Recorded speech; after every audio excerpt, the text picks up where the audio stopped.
જૂનાગઢ કૃષિ યુનિવર્સિટીમાં પ્રતિ વર્ષની માફક આ વર્ષે પણ 42માં વર્ષા વિજ્ઞાન પરિસંવાદનું આયોજન થયું, જેમાં રાજ્યભરમાંથી આવેલા 45 જેટલા પીઢ આગાહીકારોએ આગામી ચોમાસાને લઈ પોતાના તારણ રજૂ કર્યા.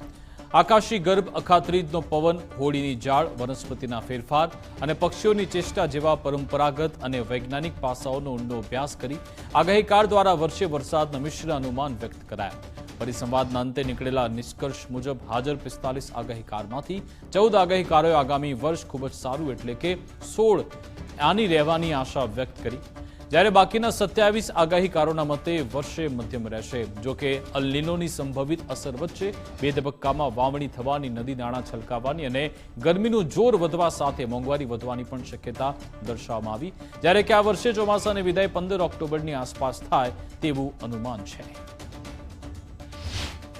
આ વર્ષે ચોમાસું વિક્ષેપવાળું એટલા માટે કે શિયાળાની અંદર જોઈએ એટલા ગર્ભ બંધાણા નથી. શિયાળો વિક્ષેપવાળો હતો, ઠંડી બહુ પડી નથી, આખા શિયાળામાં કોઈથી ગરમ કપડું કાઢવું નથી પડ્યું.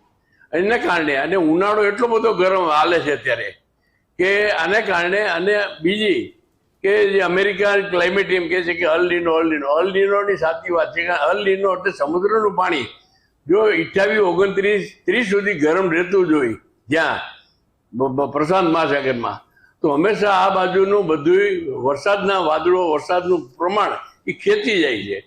એટલે હવામાન જે અત્યારે નૈઋત્યનો પવન જે હોય, વરસાદનો પવન હોય, એ પવન અત્યારે ધીરે ધીરે નબળો પડતો જાય છે. આ બાજુ પ્રશાંતનું ખેંચતા જાય છે. એટલે બંગાળની ખાડીમાં થઈને પૂર્વ ભારતમાં વધારે વરસાદ થશે. સૌરાષ્ટ્રમાં દરિયાકાંઠાના જિલ્લોમાં કદાચ વરસાદ વાંધો નહીં આવે. અમરેલી, જૂનાગઢ, સોમનાથ, થોડો ઘણો ભાવનગર અને દક્ષિણ, બાકી બધી જગ્યાએ વરસાદની ખેંચ આવશે. વિક્ષેપવાળું છે, વચ્ચે બહુ મોટી ગેપ આવશે. 22 મુદ્દા પર વરસાદની આગાહી 12 માસની પૂનમ, હોળીના પવન, અખાત્રીજની પવન, મકર સંક્રાંતિ, જાહેર તહેવારો, વનસ્પતિ, રાફડા ઉપર અને આપું છું, અને પશુ પંખી પર વરસાદની આગાહી આપું છું. વરસાદ થવું ન થાય કુદરતની વાત છે. વાવણી થશે તારીખ 17/6/2026 અને 27/6 વાવણી વરસાદ થશે અને ગાજવીજ વધારે થશે, કરા સાથે વરસાદ થશે. સફેદ વસ્તુ પર વીજળી વધારે બનવાનું છે. જુલાઈ માસમાં અતિવૃષ્ટિ થશે, સમગ્ર ડેમમાં નવા નીર આવશે અને 50 થી 55 વરસાદ. તારીખ 28/5 રોહિણી નક્ષત્ર પવન સાથે વરસાદ થશે. તારીખ 2/10/2000 હાથિયા નક્ષત્ર અંદર ગાજવીજ સાથે વરસાદ થશે અને તારીખ 11/10/2026 અને 10 આસો સુધી નોરતામાં ગાજવીજ વરસાદ થશે. સારું સાધારણ થાય, ચૈતરી પાયસમ સોખી જાય એટલે દુકાળ ન પડે. હલની વાળા ભલે ને ગમે એ કે તો ઘણા વાર એની કીધું, પણ અહીંયા અમારે 2 વર્ષે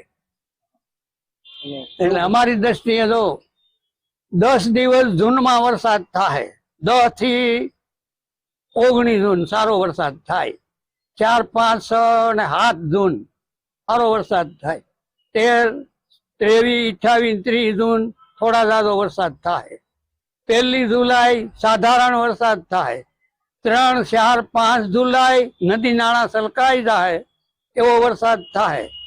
તારીખ 7, 8, 9 ઓગસ્ટ સારામાં સારો વરસાદ થાય, નદી નાળા છલકાઈ જાય. 10, 11, 12 ને 13 ઓગસ્ટ સાધારણ વરસાદ થાય. તો આજે 2026 નો વર્ષ ખૂબ વરસાદ થશે અને સારો વર્ષ થશે એવું દેખાઈ રહ્યું છે. કઈ રીતે કહો છો તમે? ને જો આનું અનુમાન એવું ઉપરથી કરીએ છીએ કે જે પ્રાકૃતિક અસરો વનસ્પતિ ઉપર થાય છે, ફળઝાડ ઉપર થાય છે, પશુ પક્ષી ઉપર થાય છે, અને આપણે જે વંશ પરંપરાગત જે અખાત્રીજનો પવન છે એ જોઈને વર્ષા ઋતુનું અનુમાન કરીએ છીએ. એ અલનીનો અસર રહી એવું તો કોઈ દેખાતું નથી, કારણ કે 2023 થી વરસાદમાં ઉત્તરોત્તર વધારો થઈ રહ્યો છે. જે વિક્રમજનક વરસાદ પડી રહ્યો છે એમાં કોઈ ઓટ આવ્યો એવું દેખાતું નથી. એટલે કે આગામી ચોમાસી 2026 અંદાજે 56 દિવસનો વરસાદ કહે છે અને આની એટલે કે 75% જેવું વર્ષ થાય તેવું આ આગાહીકારોનું જે અમે તારણની એવરેજ કાઢી છે એમાં દર્શાવે છે.